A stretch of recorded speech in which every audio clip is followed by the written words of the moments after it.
Dios les bendiga, amada iglesia. Hoy, 18 de septiembre, no nos hemos podido reunir en el templo debido a la tormenta tropical Fiona. No sé si ya es huracán, pero aunque nosotros como iglesia no podemos reunirnos en el templo, nada puede detener la palabra de Dios.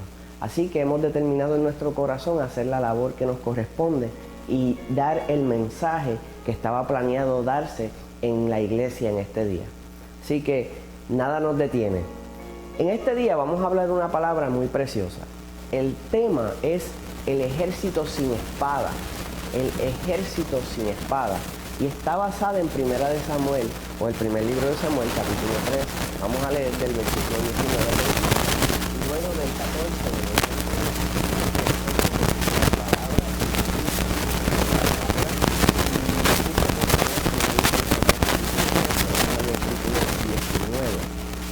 Que no estamos juntos, pero puede decir amén cuando le encuentre.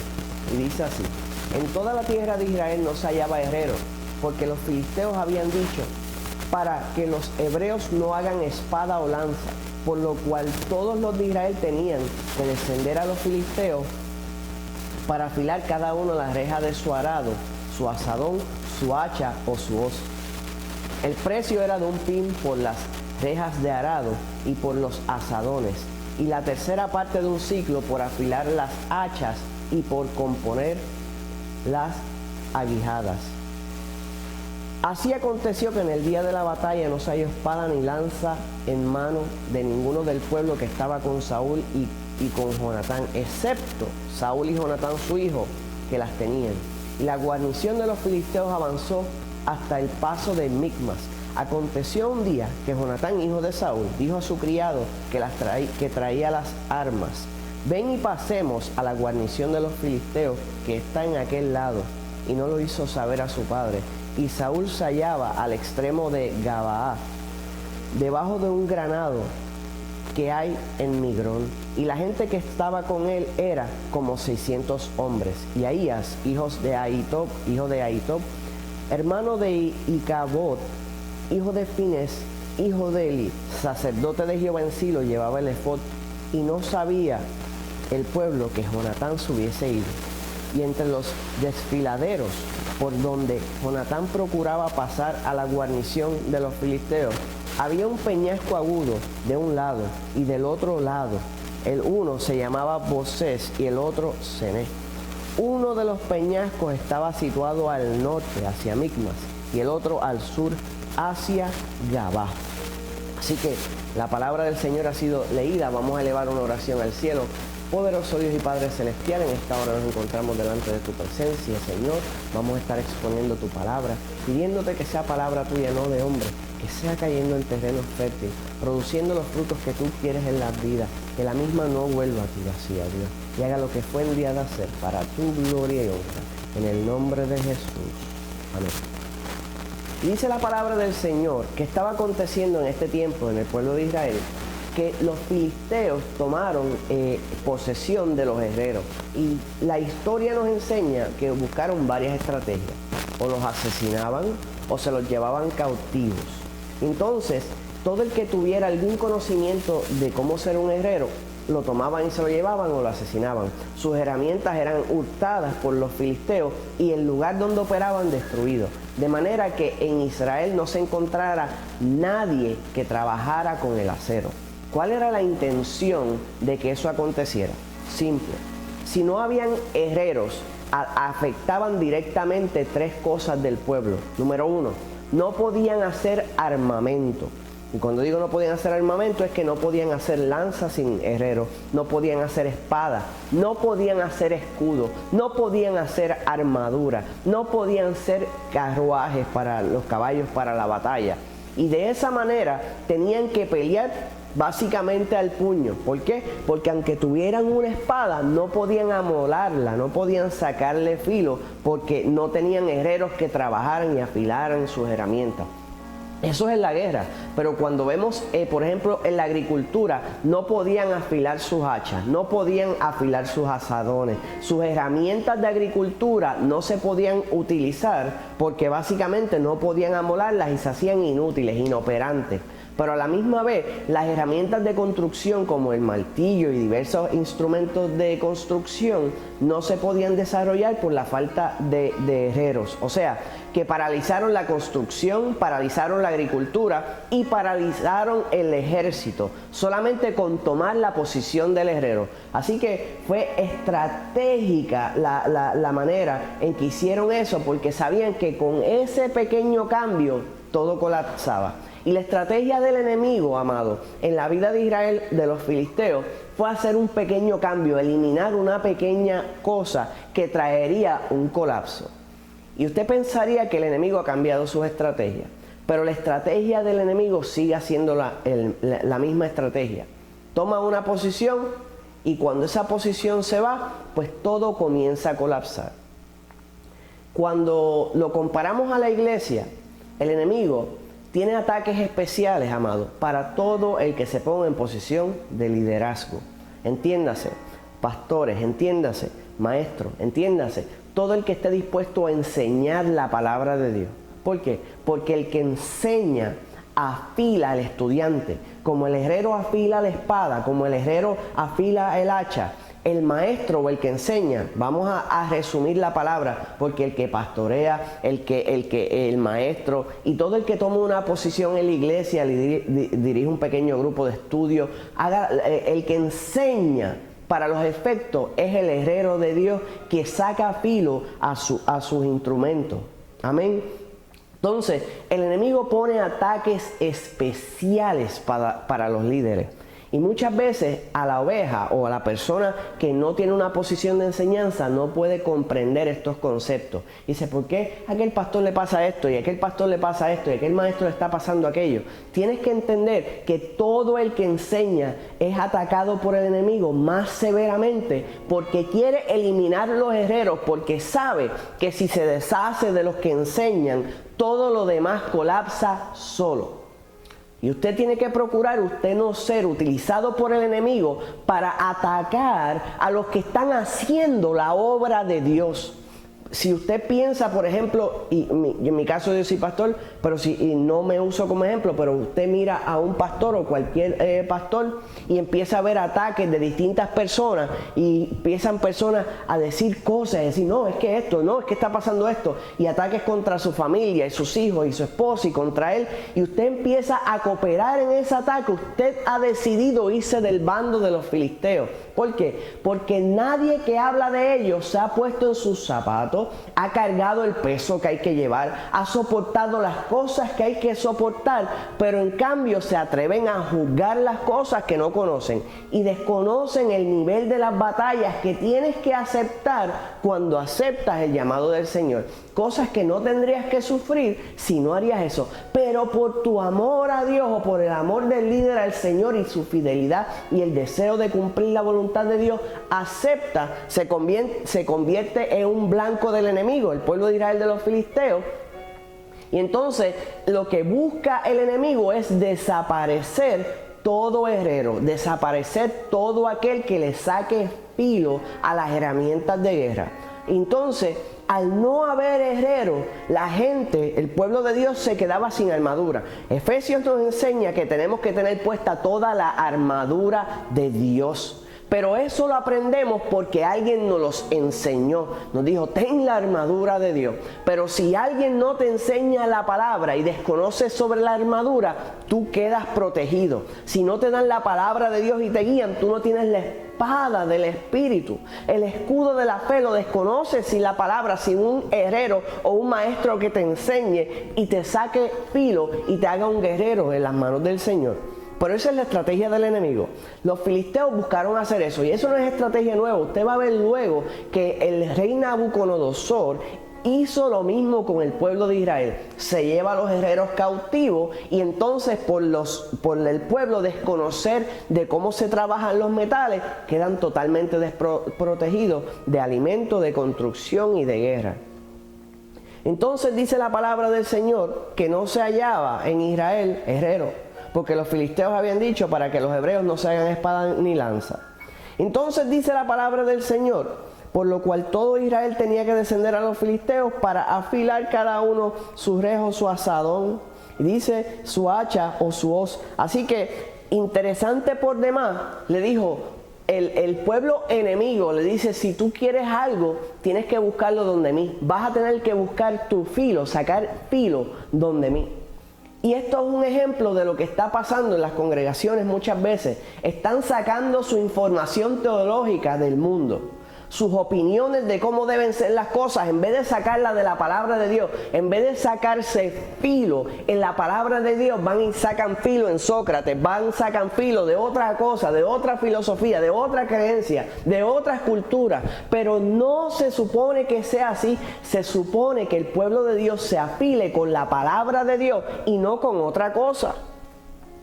Y entonces dice la palabra que los hacían descender. Leímos que le decía, por lo cual tenían que descender. Y en la Biblia vamos a ver que cada vez que alguien desciende, cae en problemas.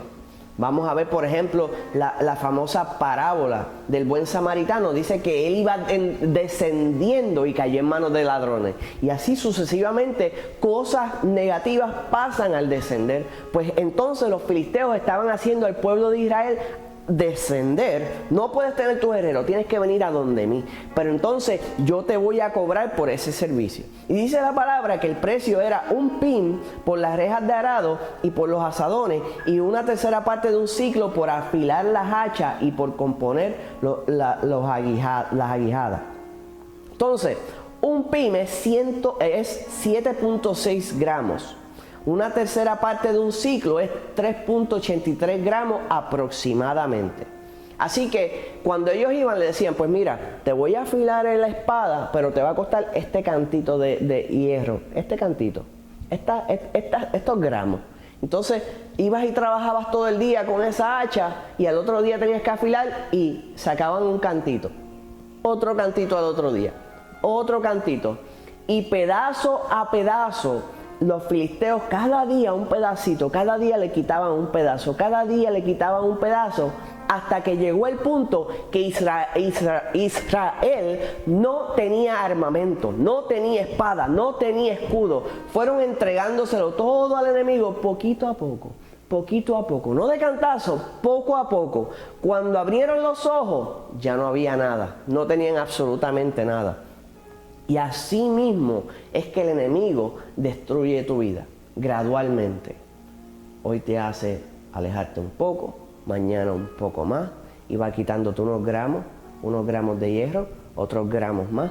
Y cuando abras los ojos, la espada no está en tu mano, el escudo no está en tu mano, el yelmo no está en tu cabeza, el caparazón ha desaparecido. Lo has entregado todo, pero no te lo quitó de un cantazo, te lo quitó poco a poco.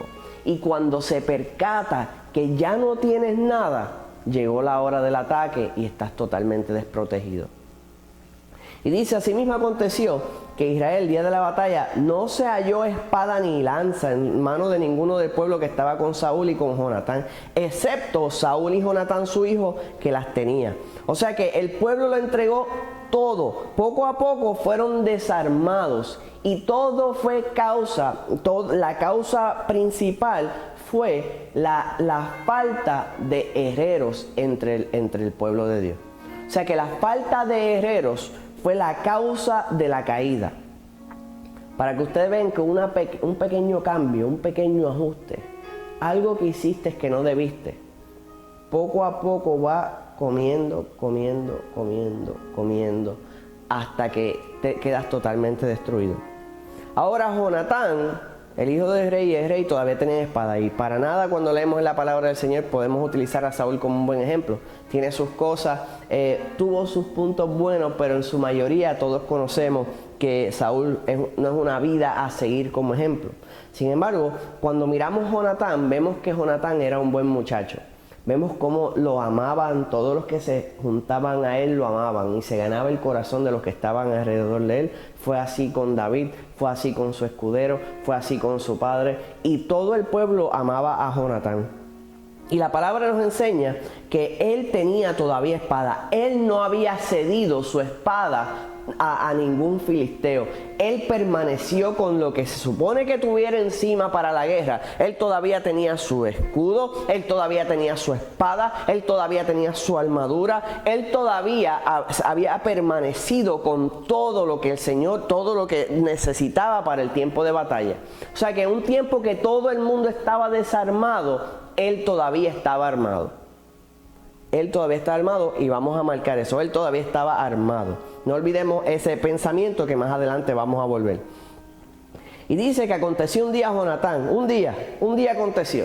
Un día se levantó cansado. Un día ya estaba cansado de ver lo que estaba viendo. Un día se dio cuenta que estaba dando vueltas en el mismo lugar. Un día se dio cuenta que ya estaba cansado de continuar bajo las mismas circunstancias, amado. Y yo te exhorto que finalmente ya llegues a ese día, que despiertes, que te percates que no quieres continuar viviendo como estás viviendo, actuando como estás actuando, que quieres que todo cambie.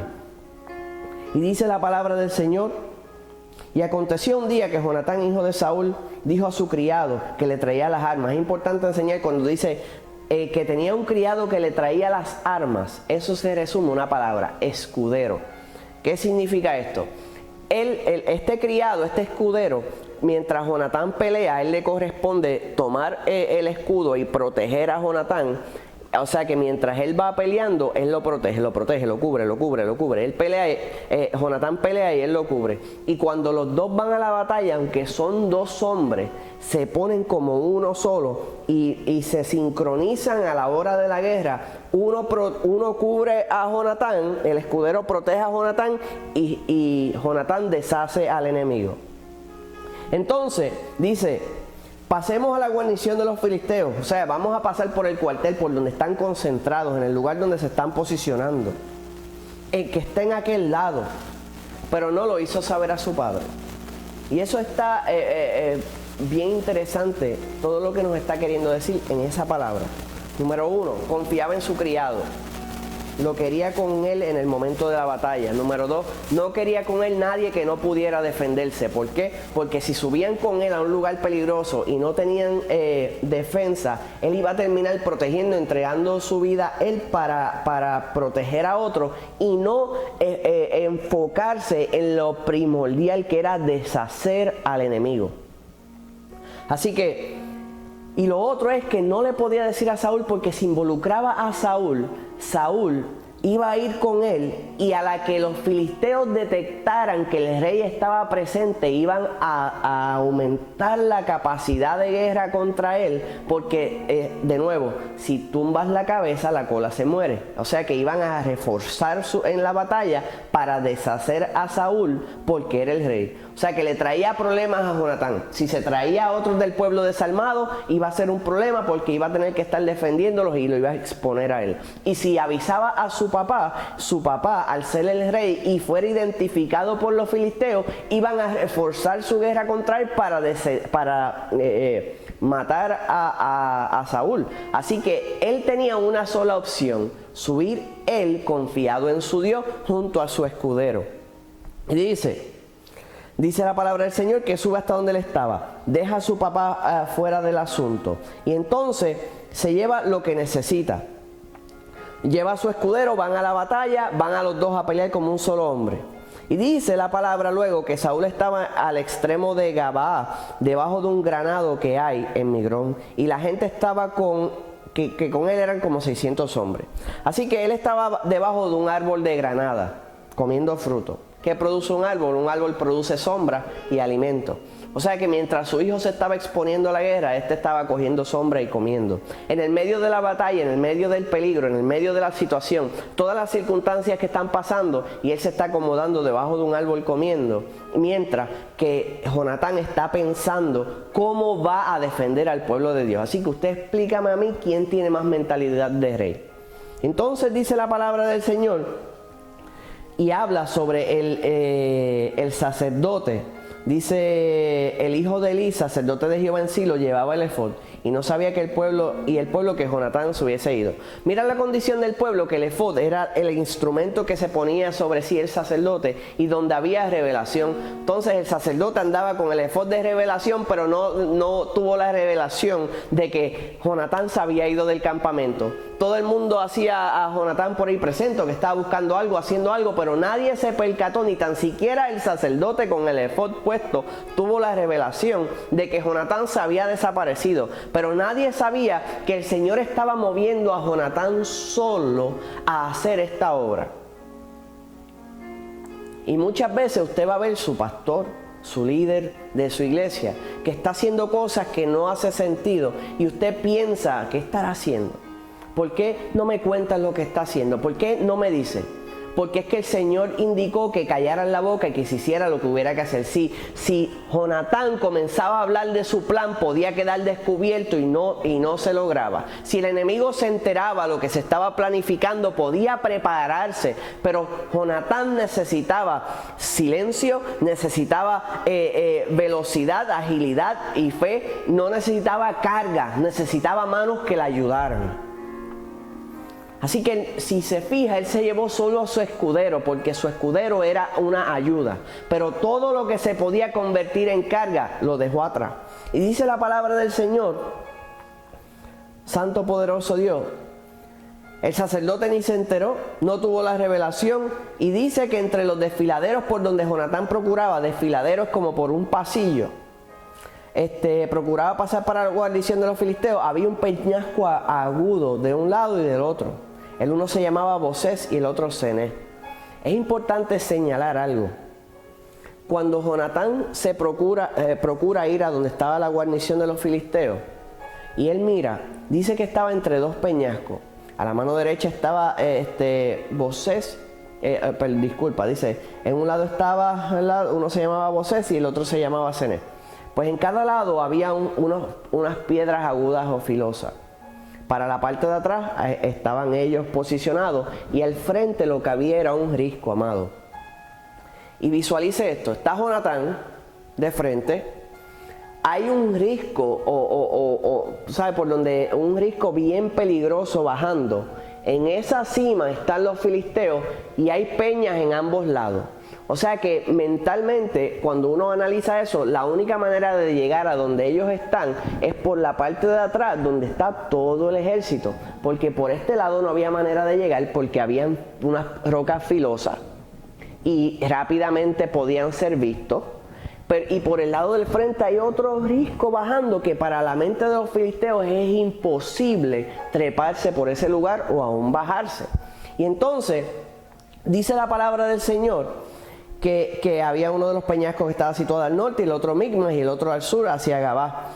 Y dijo Jonatán a su paje de armas, ven, pasemos la guarnición de los incircuncisos, quizás Jehová haga algo por nosotros, pues no es difícil para Jehová salvar con mucho o con poco. Gloria a Dios. Mira la fe de Jonatán.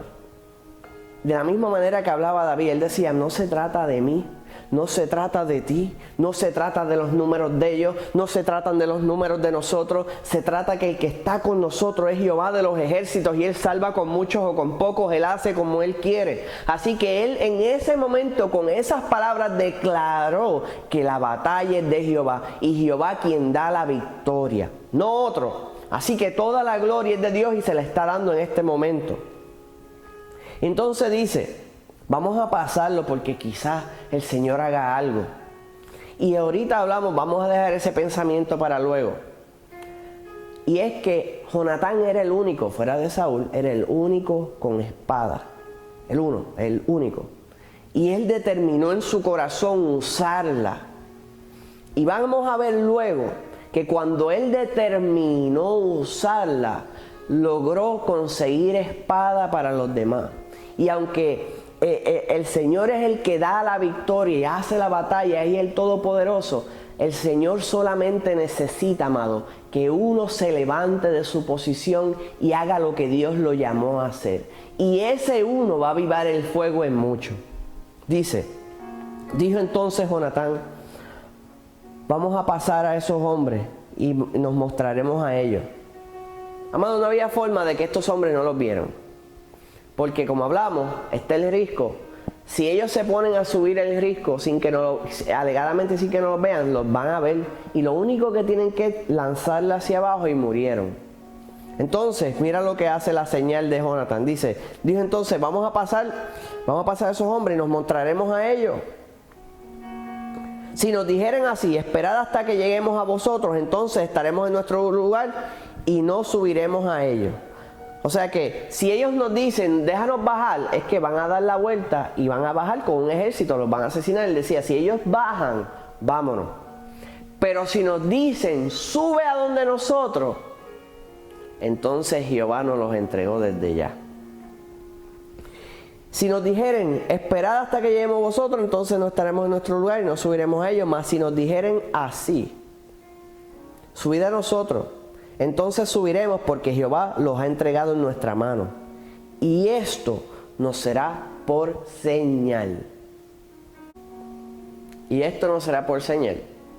O sea, que está diciendo, si nos dicen sube, pues entonces vamos a ascender, pero el Señor nos va a dar una victoria. Ahora de nuevo, tienen un gran reto de frente. Ellos tienen que subir un filo, un risco, con toda su armadura, con toda su vestidura, esperando que ellos no le lancen nada y que aquellos se queden tranquilitos hasta que ellos los tengan de frente. Así que esto es extraño, o sea, es una posición donde estos hombres, más a la misma vez, ellos son dos y allí hay 20, o sea que ellos están diciendo, cuando estos dos suban, nosotros 20 los vamos a hacer canto. Y se confiaron, no gritaron, no notificaron a los demás que habían 2 hebreos subiendo, sino que lo tomaron livianamente y dijeron, por ahí vienen esos 2 bobos por ahí a donde nosotros, deja que suban. Y lo otro es que, número 1, las probabilidades de resbalar y caer al vacío eran altísimas. Altísimas, amado. Era más probable que murieran tratando de subir por ese risco que morir en la batalla allá arriba.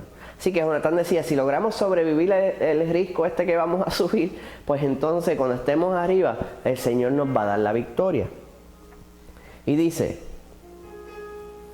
se mostraron pues ambos en la guarnición de los filisteos, y los filisteos dijeron, aquí los hebreos que salen de las cavernas donde se habían escondido, porque en aquel momento, cuando ellos se encontraron que el ejército de los filisteos venían y ellos estaban sin armamento, el pueblo de Israel se escondió en todas partes. Y ahora los están viendo y dicen, mira, hay 2 de los que se escondieron.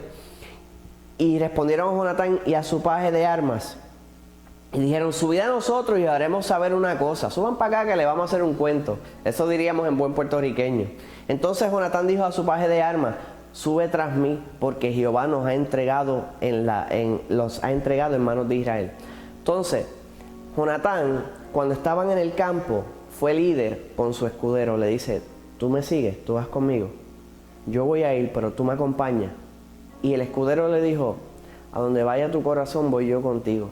Jonatán se había ganado el corazón de su escudero y sabía que podía contar con él, y viceversa.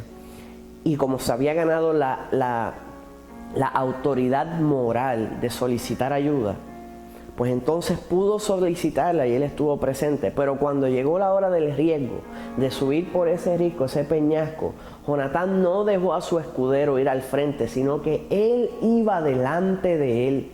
Pero a la misma vez Jehová iba delante de Jonatán. Y eso es algo hermoso de los hombres de Dios. Ellos pueden reconocer que quien va delante de ellos es Dios. Sin embargo, el pueblo sigue al líder confiando en que quien está llamando al líder es Dios. Y entonces dice, subió Jonatán trepando con sus manos y sus pies tras él el escudero. Y fue la primera matanza que hicieron Jonatán y su paje de armas, como 20 hombres en el espacio de una media yeguada de tierra. O sea que cuando logran ascender allá arriba, que fue el trabajo más duro, que la palabra lo menciona así simple, pero usted tiene que meditar en lo que te está diciendo. Está diciendo, se trepan allá arriba y cuando suben comienzan a pelear como un solo hombre y asesinan, matan a 20 de los filisteos principales que estaban en la guarnición. Los deshacen. Y dice que una yeguada de tierra, que son aproximadamente 2.700 metros, increíblemente es lo que trabaja en la mitad de un día una yunta de bueyes. O sea que Jonatán y su escudero trabajaron como junta de bueyes atados uno al otro y batallaron en medio de esa batalla, no se soltaron, amados. Y cuando usted está en medio de la guerra ayudando a una mujer o un hombre de Dios, están trabajando en equipo, en el medio de la batalla nadie se suelta. Nadie se desprende, nadie se despega, se unen porque es el momento crucial donde no pueden haber divisiones porque las divisiones producen muerte. Y dice la palabra del Señor que estuvieron en pánico en el campamento y dice, y hubo pánico en el campamento y por el campamento y entre toda la gente de la guarnición que estaban y los que habían ido a merodear, también ellos tuvieron pánico y la tierra tembló, hubo pues gran consternación. Usted diría, pero ¿qué pasó aquí? Esta es la matemática, lo que está aconteciendo. Jonatán subió por un risco que para la percepción de los filisteos era imposible subir. Había hecho lo imposible Jonatán y su escudero. Había ascendido por un risco que se entendía que no se podía nadie trepar. Y cuando los filisteos que están en la guarnición hacen la matemática, dicen, hay un filo a la derecha que se ve entre todo el campamento. Nadie pasó por ahí. Hay un filo a la izquierda que se ve por todo el campamento. Nadie pasó por ahí. Y al frente hay un risco por el cual nadie puede subir. Por ende, si hay una batalla allí en el valle y asesinaron a 20 de nuestros hombres, es que hay enemigos entre nosotros. Se coló otro ejército entre el nuestro. Y ahí fue la confusión. Ahí es que ellos piensan que hay enemigos entre ellos. Y dice la palabra que había gente, lo que acabamos de leer, que había gente entre ellos visitantes, había gente que había ido a merodear. Y cuando empiezan a mirarse y no se conocen, empezaron a matarse el uno al otro. Todo porque Jonatán se atrevió a ascender por donde nadie había ascendido. Caminó por donde nadie había caminado. Abrió camino por donde no había ninguno. Y es dura cosa, ¿sabe? Entrar y caminar por donde nadie ha caminado. Pasar por las aguas que nadie ha atravesado. Vivir los tiempos que nadie ha vivido. Eso es cosa dura. Y solamente se puede hacer bajo la dirección, cobertura de Dios. Y nosotros, amado pueblo de Dios, que estamos en un tiempo que nadie ha vivido, que estamos sufriendo cosas que otras generaciones no han sufrido y que estamos esperando la venida de un Jesucristo que dice la palabra que van a sonar trompetas en los cielos, los muertos en Cristo resucitarán primero. Pues previo a un acontecimiento que no ha acontecido y que toda la historia toda la palabra de Dios, la historia de la humanidad ha estado apuntando a este momento, pues nos lleva a vivir batallas y luchas que no se conocían antes. Pero tenemos que tener la valentía de ascender a lugares que desconocemos y caminar por caminos que no conocíamos. Y cuando logró hacer esto Jonatán, produjo tal confusión que los mismos del pueblo filisteo empezaron a matarse los unos a los otros. Y mira qué lindo, el escudero asciende con él. El escudero tiene el escudo, no tiene espada, solo Jonatán tiene espada. Pero tan pronto Jonatán con su espada mató al primer filisteo, esa primera espada definitivamente estoy seguro que cayó en las manos del escudero.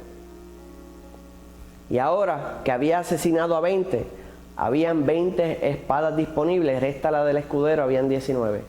Uno se levantó derecho con espada y ahora hay disponibilidad de espadas para 19. Pero esa confusión o esa pequeña semilla produjo la muerte de esa guarnición que estaba presente. Así que pudo venir luego más ejércitos y todos terminaron armados por el esfuerzo y la determinación de un hombre que se cansó de estar esperando, se cansó de estar en el valle esperando qué vamos a hacer, cuál es la idea. Se levantó, hizo lo que nadie había hecho y conquistó lo que nadie había conquistado, se trepó por el muro que nadie se había trepado y logró una gran batalla y Dios le dio una gran victoria. Dice la palabra del Señor. Y entonces Saúl dijo al pueblo que estaba con él: pasad ahora revista y ved quién se haya ido de los nuestros Pasaron pues revistas y aquí que faltaba Jonatán y su paje de armas. Imagínese Saúl, dice, ¿y quién falta? ¿Quién falta? ¿Quién es el que está haciendo esto? ¿Quién es el que está derrotando a los filisteos? ¿Quién es el que está metido y causando esa gran confusión allá arriba? Y le dicen, es tu hijo. Es Jonatán el que está haciendo eso. Es Jonatán y su escudero el que no aparecen. Usted imagínese cómo se quedó paralizado. ¿Quién?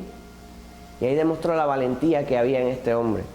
Y usted, cuando observa la vida de Saúl, y mira, cuando fue a ser ungido rey, él se escondió entre los bultos, entre el equipaje, él se escondió, no tenía la valentía ni enfrentar eso. Estamos hablando de que era un pastor de burros, estamos hablando de que tantas cosas malas de Saúl, sin embargo, Jonatán demostró una cría sobrenatural. Determinó que él no iba a ser como su padre, él no iba a estar debajo de un palo de granada cogiendo sombra. Él determinó en su corazón que si Dios lo posicionó como príncipe de Israel, tenía que comportarse como tal. Y si el Señor te ungió y a ti y a mí como maestros, como príncipes del pueblo de Dios, pues no podemos estar debajo del árbol sentadito y calmadito. Tenemos que exponernos a hacer lo que Dios nos está llamando a hacer. Y si no trabajas y si no obras para el Señor y si no te esfuerzas por hacer la obra de Dios, no critiques a los que lo hacen. Mejor cierra la boca y quédate sentado allí. Pero si vas a levantarte, levántate para ayudar y para levantarle las manos al que sí está haciendo algo. Dios no nos llama, amado, a estar criticando a los que están trabajando. Usted ve gente que anda predicando, gente que anda trabajando, y usted ve gente en el pueblo sentada que no está haciendo nada así. Pues yo no lo hubiera hecho así, yo lo hubiera hecho así, yo lo hubiera hecho así, no me gustó esto, no me gustó lo otro. Pues mire, levántate y haz lo que te entiendes como se debe hacer. Pero mientras no te levantes, no hables tampoco. Santo poderoso Dios. Y entonces, dice la palabra, que vinieron centinelas y centinelas vinieron a Saúl y dijeron, Gaba, Benjamín como la multitud que estaba turbada, e iba uno a la derecha, uno a un lado, a otro y a la derecha. Entonces Saúl dijo al pueblo que estaba con él, pasar ahora la revista. Entonces dice Saúl luego, le dijo a Ahías, trae el arca de Dios, porque el arca de Dios estaba entonces con los hijos de Israel. Dice la palabra del Señor que entonces, pero aconteció que mientras aún hablaba Saúl con el sacerdote, el alboroto que había en el campamento de los filisteos aumentaba, iba creciendo en gran manera. Entonces Saúl dijo al sacerdote, detén tu mano, y juntado Saúl todo el pueblo que estaba con él, y llegaron hasta el lugar de la batalla. Amado, este es el mismo ejemplo que pasó con Moisés cuando estaba delante del Mar Rojo, que el Señor le dice, ¿por qué clama a mí? Dile al pueblo que marche. Se pone a hacer consultas en el momento que había batalla. Saúl es un personaje que siempre estaba fuera de ritmo. Había que hacer una cosa, cuando había que ser paciente era impaciente, cuando había que ser impaciente se ponía a esperar. Siempre estaba fuera de ritmo. Y nosotros, amados, como siervos del Señor, tenemos que ir al ritmo de Dios, no a nuestro propio ritmo. Y muchas veces Dios te va a hacer acelerar cuando tú quieres ir suave, y te va a hacer ir suave cuando tú quieres ir rápido. Pero tienes que discernir y percibir la velocidad de Dios y ir parejo a su velocidad. Porque si tratas de ir rápido cuando Dios va lento, te vas a fatigar y te vas a desmotivar. Y si tratas de ir lento cuando Dios va rápido, vas a colapsar. Así que tienes que ir al ritmo de Dios. Entonces llegan al lugar de la batalla, dice la palabra, y que estaba uno de vuelta contra su compañero, y había una gran confusión, y los hebreos que habían estado con los filisteos de tiempo atrás y habían vencido con ellos alrededor del campamento, se pusieron también del lado de los israelitas que estaba con Saúl y con Jonatán. O sea que todos los que se habían virado se percataron y dijeron, llegó la hora. Llegó la hora, el Señor está haciendo la obra. Dice, asimismo los israelitas que habían escondido del monte de Efraín oyendo. El clamor y la confusión de los filisteos fue tal que los que se habían ido del lado de los filisteos viraron al pueblo de Israel. Los que estaban con Saúl volvieron a la batalla. Los que estaban escondidos entre las peñas regresaron de donde estaban. Y empezó el Señor a unificar todo el pueblo para lograr ser libertados de los filisteos. Pero todo comenzó con la fe de Jonatán, con la fe de uno. Y el Señor está buscando, amado, los Jonatanes de este tiempo. Los que no quieren conformarse a este siglo, los que no quieren que continúen las cosas como están. Ahora mismo la iglesia en muchos lugares son ejércitos peleando sin espada por la falta de herreros. Hacen falta maestros en el pueblo de Dios.